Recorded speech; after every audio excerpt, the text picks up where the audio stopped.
Bueno, estamos en nuestro segundo episodio de TechSet, en donde nuevamente vamos a hablar de inteligencia artificial, porque está funcionando. Así que, bueno, hoy tenemos con nosotros a Elisandro, uno de los referentes en el país sobre inteligencia artificial. Hace muchos años que vos estás incursionando, que tenés mucho conocimiento de esto, y hoy te has convertido en una palabra súper validada en nuestro país. Y cuando estábamos charlando hace un ratito, nos comentabas que quizás hace unos años tus amigos se reían cuando vos planteabas determinados temas o veías en el futuro que iban a suceder determinadas cosas, y hoy ya no son risas, sino que te escuchan como diciendo era real. ¿Cómo te sentís con eso? Bueno, gracias por la invitación a los dos.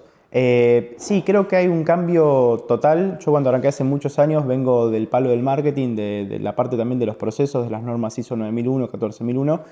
Y siempre desde chico es como que me llamó mucho la atención la parte tecnológica y empecé a estudiar siempre lo que era, me llamaba la atención mucho Google, ¿no? Con todo este tema de las redes neuronales. En su momento, hace varios años, cuando empezó el proyecto este de DeepSync. Entonces, siempre dije que la tecnología tendía a ser algo muy disruptivo. Y a mí me gustan los disruptivos, por eso muchas veces hablando con amigos era como, che, tengo esta idea, o mirá qué bueno esto, y un poco se cagaban de risa porque decían, pero dejate de joder, ¿qué estás planteando? ¿Qué estás diciendo? Y bueno, son cosas que hoy en día ya no son una locura, al contrario, son completamente objetivas e interesantes, y hubo como un cambio total. Creo que gracias obviamente a lo que fue ChatGPT en el 2022 que salió, que cambió el mundo como lo vemos, porque si vamos a la realidad, la inteligencia artificial data de 1953, ya Turing hablaba de esto. Es un concepto bastante viejo, nada más que ahora obviamente a nivel internacional las empresas estamos, y las personas obviamente, con inteligencia artificial día a día en los teléfonos, en los dispositivos. Entonces ahí hay un cambio muy importante porque lo empezamos a ver, empieza a ser algo más tangible, algo más al alcance de la mano, y lo empezamos a naturalizar de a poco. Sí, pasa mucho que quizás hay por ahí en determinados sectores, industrias o personas que están a cargo de empresas que son de otras generaciones y se resisten a la tecnología y a la inteligencia artificial más todavía, ¿no? Sí. Entonces, por ahí en nuestro desafío, en la parte de desarrollo y demás, está también en, bueno, generar sistemas en donde hoy, es como decís, hoy es tan transversal la inteligencia artificial que por ahí alguien piensa que no la usa, pero sí la está usando porque alguna capa de inteligencia artificial, cualquier sistema que uses, plataforma, lo que sea, tiene y sin saber lo estás usando. Sí, sin ir más lejos, hay gente que dice, no, yo no uso inteligencia artificial. Digo, disculpame, usás Netflix, usás Spotify, usás Google Maps, todo tiene inteligencia artificial hoy en día, son algoritmos, literalmente, están en nuestra vida y hace muchos años. Solo que ahora tenemos la inteligencia artificial más generativa, los famosos LLM como ChatGPT, como Gemini, que nos permiten abordarlos de forma directa a nosotros. Y hay una gran resistencia en torno a las personas y más a las empresas, porque las empresas a fin de cuentas están formadas por personas, a este cambio, ¿no? A esto de que por un lado nos da miedo, nos asusta, como todo avance tecnológico, pero si hacemos un poco de ir para atrás, esto pasó muchas veces en la historia. Muchas veces hubo cambios significativos al ser humano, avances tecnológicos que por un lado destruyeron empleos, por otro lado generaron nuevos empleos, pero lo más importante en general es que cambiaron mucho la forma de trabajar. Y siempre fue para bien, para beneficio del ser humano. Lo que un poco tal vez asusta es que estamos en un momento en el que, si bien eso mismo probablemente se repita, lo que no sabemos es si en todos los aspectos va a ser bueno para el ser humano, porque el cambio que vemos hoy, la revolución que vemos hoy, está enmarcada en un marco natural evolutivo del ser humano. Va mucho más allá que una revolución, es un cambio total a nuestra vida, a nuestra forma de vivir, a nuestra forma de hacer las cosas. Solamente que hoy en día, al haber esta resistencia, nos oponemos, no la queremos utilizar, no lo queremos ver.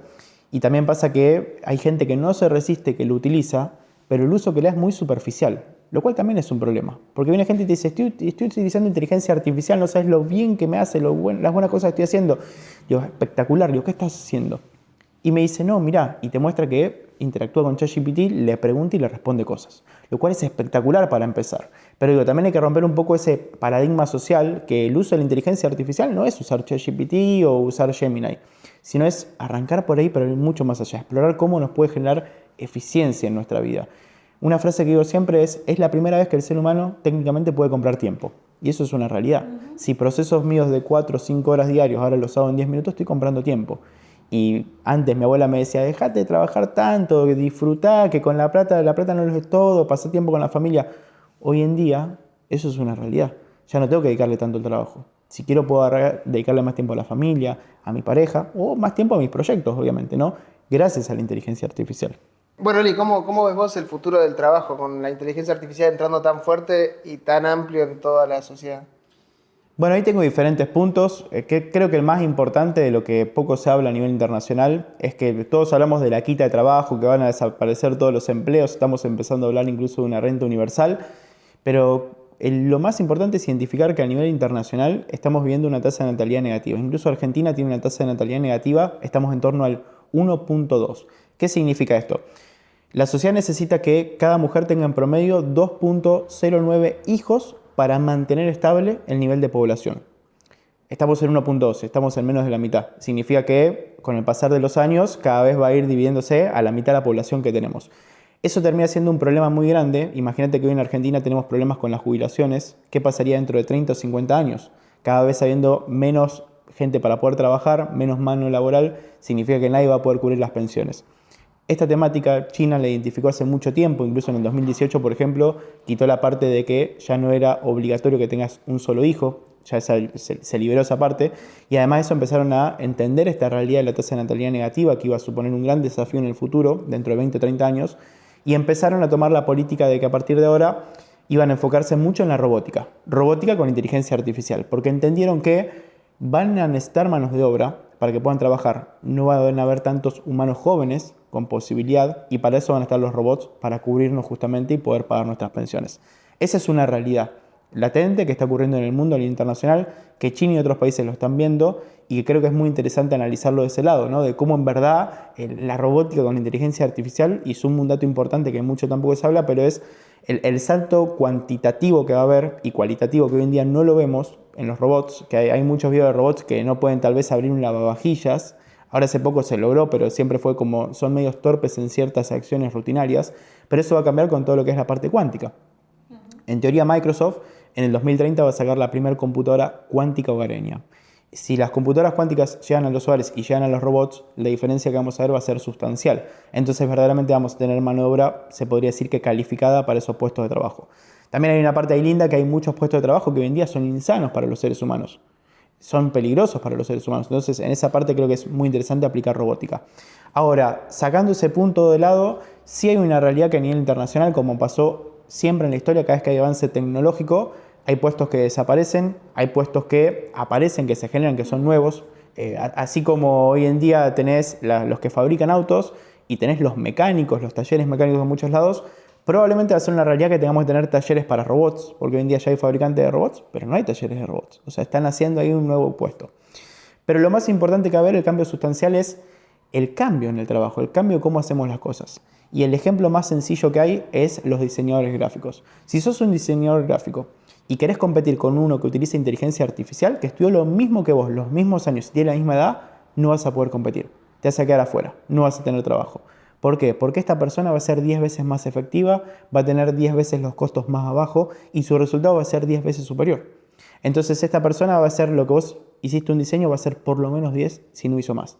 Entonces sí es necesario que la sociedad se empiece como a adaptar, a entender esta nueva realidad. Hay mucha resistencia a este tipo de cambio, muchas objeciones, pero tenemos que ayornarnos. Como nos ayornamos a un montón de cosas. Así como antes había empresas que tenían edificios enteros o pisos enteros con contadores, con calculadoras para hacer cuentas, y eso lo reemplazó después un software, y hoy en día ese software lo reemplaza una inteligencia artificial. Eso se va cambiando y es un cambio que tenemos que aceptarlo. Es inevitable o inexorable hasta incluso. Sin ir más lejos, en Charlie, la fábrica de chocolates, haciendo referencia a la revolución industrial, el papá de Charlie ponía a las pastas de dientes el cosito y después vino una máquina, lo hizo y él era el encargado de reparar la máquina. Es básicamente eso, es una historia cíclica, ¿no? Pero nos va elevando cada vez más porque la tecnología va como haciendo esa curva exponencial de la que hablaba Nacho. Mira, ahí te sumo un dato que es muy interesante. Corea del Sur es uno de los países actualmente más robotizados en el mundo y a su vez es el país con más oferta de empleo en el mundo. O sea, no sé si se puede asociar de forma directa que el robotizar más dé más pérdida de empleo. Al menos en la actualidad no se puede. Yo siempre digo, es imposible y no me gusta y no puedo verdaderamente hacer futurología Sí podemos ver para atrás la historia, entender la realidad actual, entender lo que se está haciendo y tratar de estimar lo que podría llegar a pasar. Pero la realidad es incierta. Es incierta hasta para los propios creadores de los algoritmos. Hoy en día tenés saliendo a gente de Microsoft o de OpenAI diciéndote que la realidad es que los algoritmos son una caja negra. O sea, por dentro no tienen forma de entender qué es lo que está pasando. Entonces, si no entendemos lo que está pasando, hay un montón de cosas que con claridad no las podemos ver ni dimensionar al día de hoy. No, total. También un poco haciendo referencia a la historia, desde el avión a combustión hasta el jet pasó muy poco tiempo. Entonces, como pasó poco tiempo, se pronosticaba que para el 2000 íbamos a estar llegando a la Luna y a Marte, y no fue lo que pasó. Efectivamente, todavía estamos intentándolo. Así que tampoco es que la curva es lineal y el progreso va a ser constante. Quizás lleguemos a un techo, incluso en inteligencia artificial, en un corto plazo. Así que sí, estoy totalmente de acuerdo con lo incierto del próximo paso. Para mí una de las partes más lindas de la inteligencia artificial es cuando la aplicamos en la medicina. Hoy en día se están viendo muchas pruebas de laboratorio y muchos proyectos que van a hacer un cambio total. Eso es una realidad en nuestra vida, en nuestra calidad de vida. Ya se habla del hombre de los 150 años de esperanza de vida. Hay mucho cambio en torno a eso y creo que ahí es donde tenemos que hacer también foco, ¿no? Porque a veces vemos la inteligencia artificial solo desde el lado más marketinero, comercial o de procesos, pero en la parte de la medicina el cambio que hay es sustancial. Ya hay muchas enfermedades que se están empezando a lograr combatir gracias a la inteligencia artificial, se están haciendo muchos descubrimientos. De hecho, a nivel ciencia en general, los últimos 2 años se avanzó como no se avanzó en los últimos 20. Entonces, eso que vemos, que es un proceso completamente acelerado, y lo vimos hasta ahora, yo lo que sí tengo certeza es que 2026 y 2027 va a ser un cambio mucho más superlativo incluso a lo que vimos ahora. Si lo que vimos ahora nos pareció un montón, prepárense y agárrense porque verdaderamente este año y el año que viene vamos a ver avances espectaculares. Muchos van a preocupar obviamente porque hay una realidad. OpenAI, Google con Gemini, Dixit, todas las empresas son empresas. Entonces no tienen ideales, buscan hacer negocios. Esto, por ejemplo, hace poco fue muy inminente, renunció el jefe de seguridad de Anthropic, de Cloud, y él dio una carta de despedida pública, no dio nada, viste, que sea alarmista por sí mismo, pero sí dejó de entrever algunas cosas de las cuales se habla hace mucho tiempo, que por ejemplo él dice, voy a renunciar para dedicarme a lo humano, porque tengo miedo. Dice, es la primera vez que verdaderamente tengo miedo con lo que estoy viendo.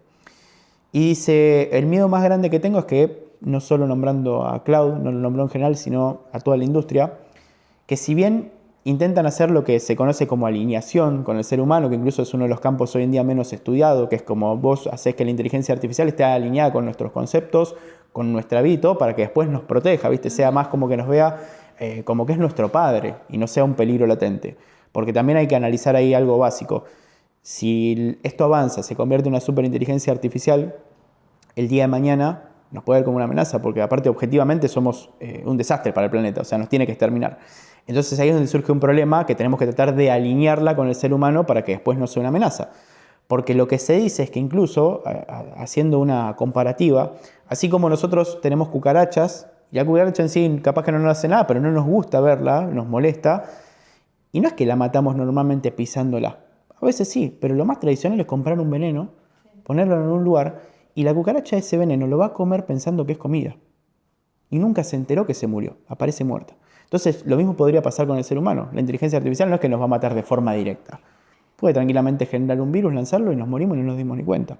Entonces, hay una parte de alineamiento que es necesaria, que se está hablando poco, insisto en esto, y que, como te digo, la parte de seguridad, el responsable de seguridad de Cloud renunció porque dijo que las empresas, por más que tengan el alineamiento, por más que estén pensando o diciendo públicamente que quieren cuidar al ser humano, que están haciendo todo de la forma correcta, cuando eso entra en juego versus la competencia que tienen que elegir, siempre gana el tenemos que acelerar, tenemos que no quedarnos atrás. No importa las cuestiones éticas ni las cuestiones de seguridad.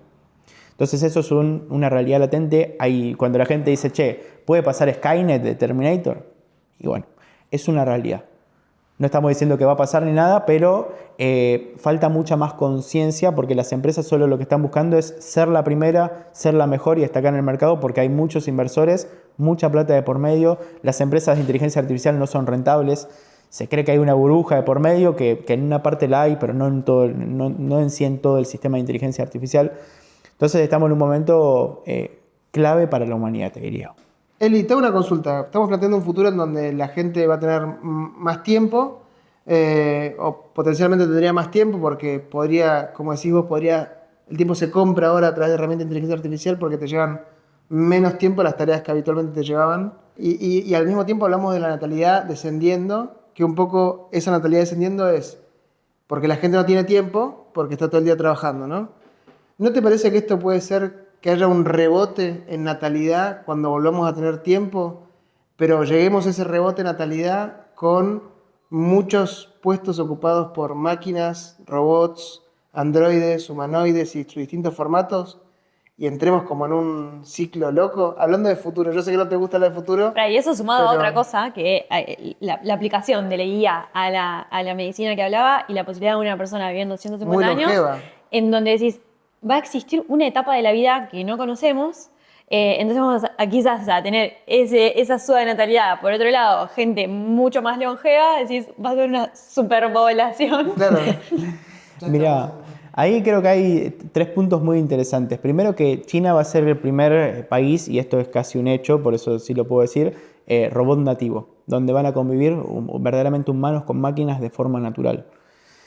Ahora, para cuando pase eso, va a ser muy importante que desde ahora los países, los gobiernos empiecen a tomar políticas para solucionar estos temas, porque son temas reales los que ustedes plantean, o sea, son temas que pueden pasar. Y acá el mejor ejemplo y el más interesante creo que puede ser una de las políticas que tomó Beijing hace muy poquito, esto habrá sido hace un mes más o menos, en las cuales pusieron como obligatorio que ninguna empresa puede despedir un empleado para ser reemplazado por una inteligencia artificial. Sí pueden sumar inteligencia artificial para cosas nuevas, para potenciar, para salir a buscar más mercado. Capaz que en vez de contratar a una persona, pongo inteligencia artificial, pero en ningún concepto, bajo ninguna forma, pueden despedir a alguien para reemplazarla. Entonces creo que una de las medidas más interesantes que podrían aplicar a nivel país, Argentina y otros países, sería esta, ¿no? Empezar a poner como ciertas barreras, porque hay una realidad.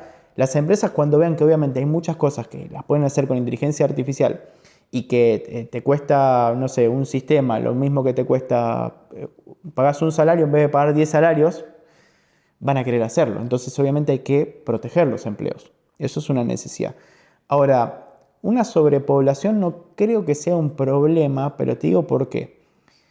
Elon Musk, en lo que está trabajando y su proyecto casi más fuerte, te diría, es SpaceX, en el cual él plantea que en 2030 será la primera misión para poder colonizar Marte, lo que significa que él plantea la vida del ser humano en Marte.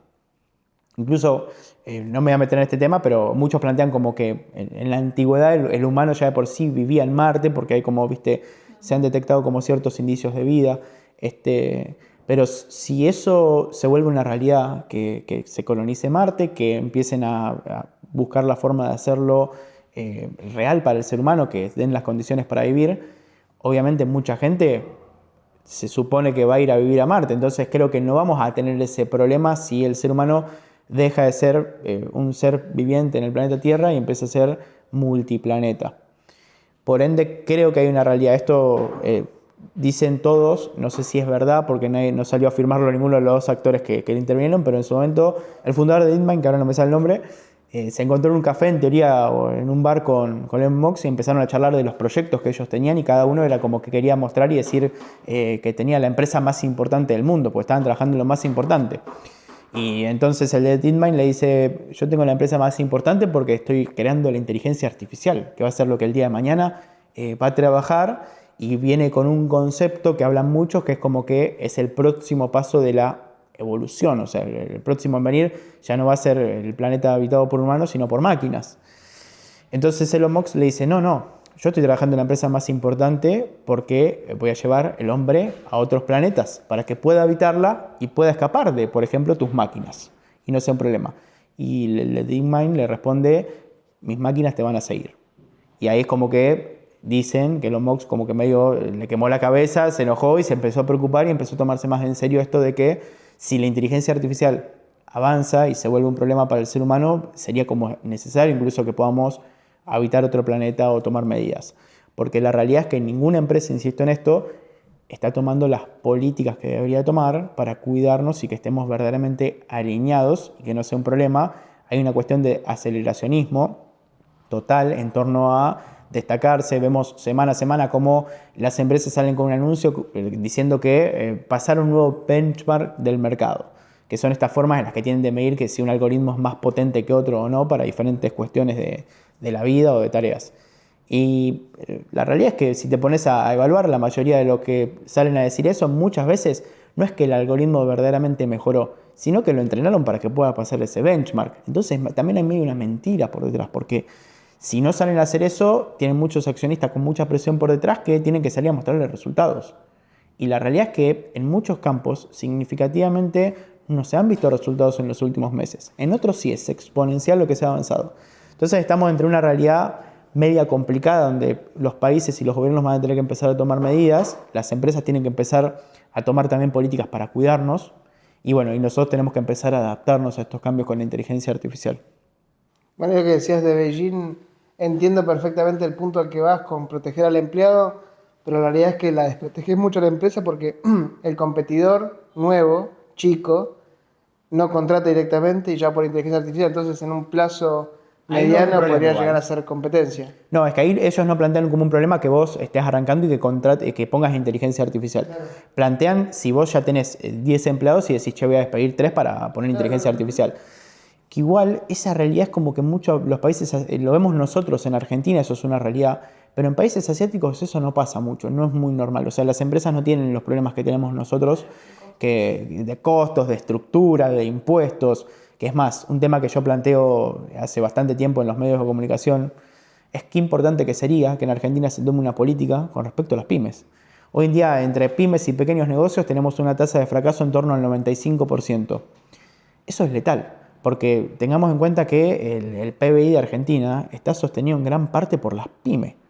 Entonces, lo que digo es, ¿qué pasaría si una de nuestras políticas fuera, che, a partir de ahora, toda pyme que arranca o toda pyme en problemas, que por ejemplo tenga que despedir o recortar, vamos a meter la inteligencia artificial. Vamos a automatizarle procesos, a darle herramientas y le vamos a hacer ahorrar, no sé, 3, 5, 10, 15 millones al mes. Con una condición.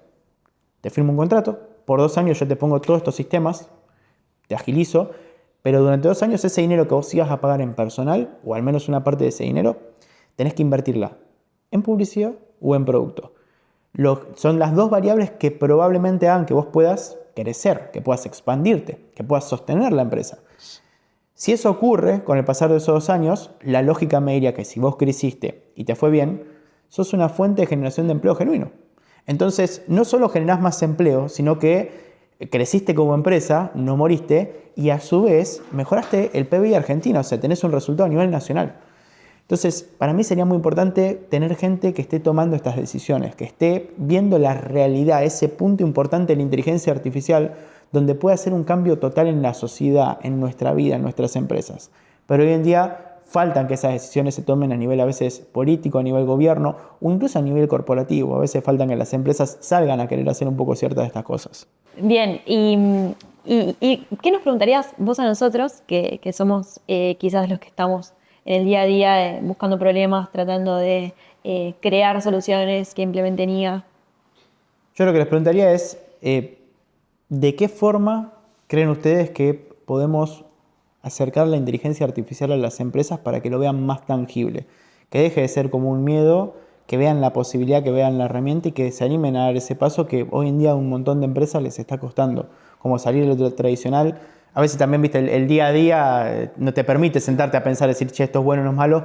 Entonces, ¿cómo podríamos acercarnos a estas herramientas para que las empresas lo utilicen y obviamente se beneficien?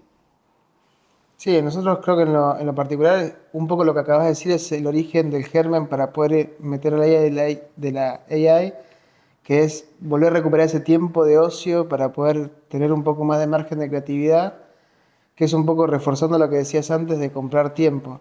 Si nosotros podemos usar inteligencia artificial para hacer más liviano el trabajo de alguien, para liberarle un poco de capacidad mental, contexto, para llevarlo a términos de AI, para poder absorber otras cosas y mejorar en otros lugares, creo que hay un punto en donde podemos llegar a tener una entrada a esa cabeza para poder decir implementemos algo. Es eso, ganar tiempo, optimizar y sobre todo lo que estamos viendo de que están cambiando las reglas del juego y hay que llegar a conseguir iguales márgenes y ganancias con la misma cantidad de recursos. Entonces ahí no hay, estamos compitiendo a nivel mundial, hablamos de China y viene fuerte, y para poder competir con eso hay que usar estas herramientas. Así que un poco es eso, ganar tiempo y poder empezar a pensar.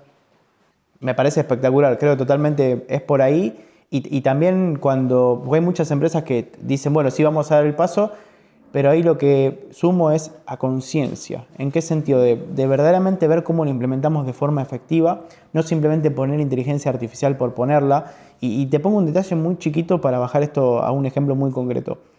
Muchas empresas hoy en día están dándole ChatGPT de pago a los empleados, al equipo, para que obviamente puedan hacer mejor las consultas y rindan mucho mejor. Lo cual es un problema, porque hasta ahora todas las empresas que tuve que auditar que están utilizando ChatGPT tienen el mismo problema. Compran el plan de $20, pero es un plan personal, no es un plan corporativo.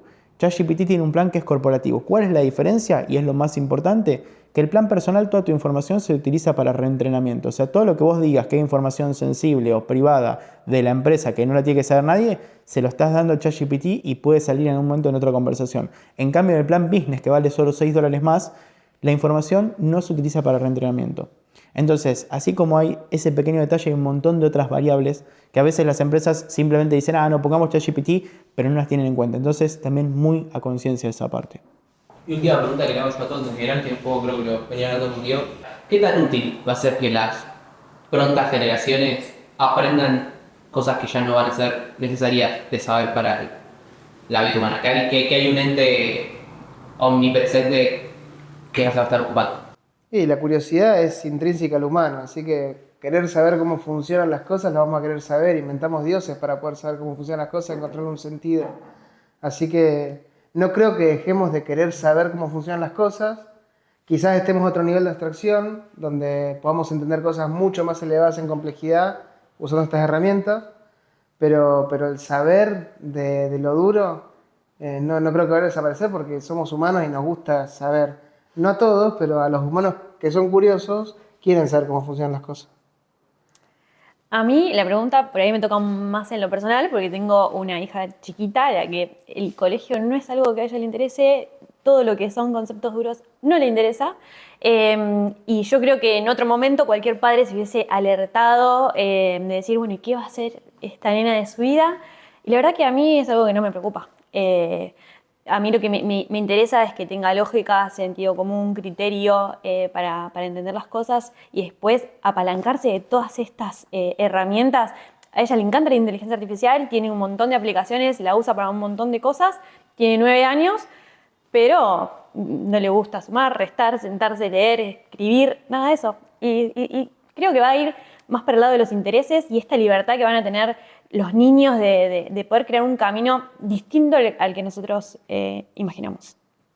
Para mí el sistema educativo es completamente obsoleto, ya sea en lo que no funciona.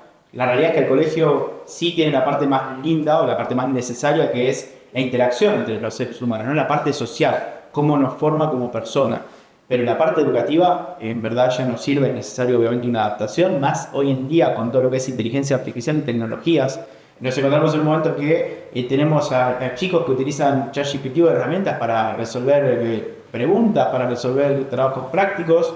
Nos encontramos con docentes que no saben cómo usar la tecnología para ahorrar tiempo. Vas a la Universidad Nacional de La Plata, Facultad de Medicina, estos casos, uno de los tantos casos que hay. Y en un examen que tienen que rendir 1000 alumnos, tardan 4 días los docentes, 8 horas por día tomando examen. Es una locura.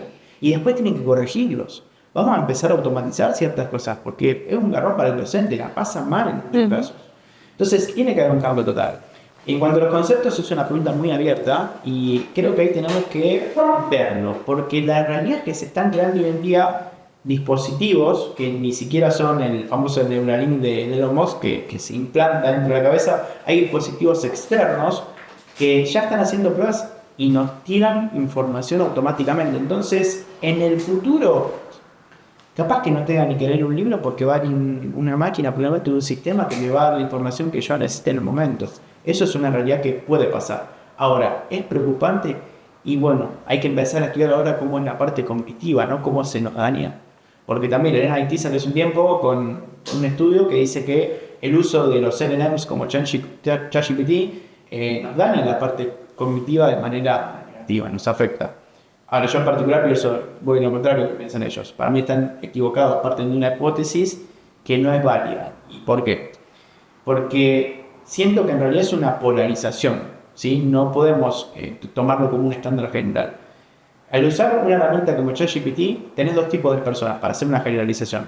Tenés la persona que es vaga, que agarra y le pregunta algo, el modelo responde, copia y pega, y ya, no pensó, no razonó, pero sí funciona en su vida cotidiana, o sea, es algo que viene innato de esa persona. Y tenés la persona que piensa, que razona, que le gusta entender. Para esa persona, cuando le pregunta a Google ChatGPT, nunca se queda con la primera respuesta. A veces tenés que 10, 15, 20 veces hacer un ping-pong, pensar, razonar, reestructurar, cambiar, hasta que la respuesta que te da es válida y congruente a tu razonamiento. Entonces ahí es donde siento que existe una polarización. El que de forma natural no piensa va a pensar cada vez menos, y el que piensa va a pensar cada vez mejor, lo va a potenciar. Entonces creo que va a haber muchos cambios en torno a esto, por eso es necesario que, por ejemplo, en las universidades de Argentina se empiece a investigar mucho más estos temas de la inteligencia artificial.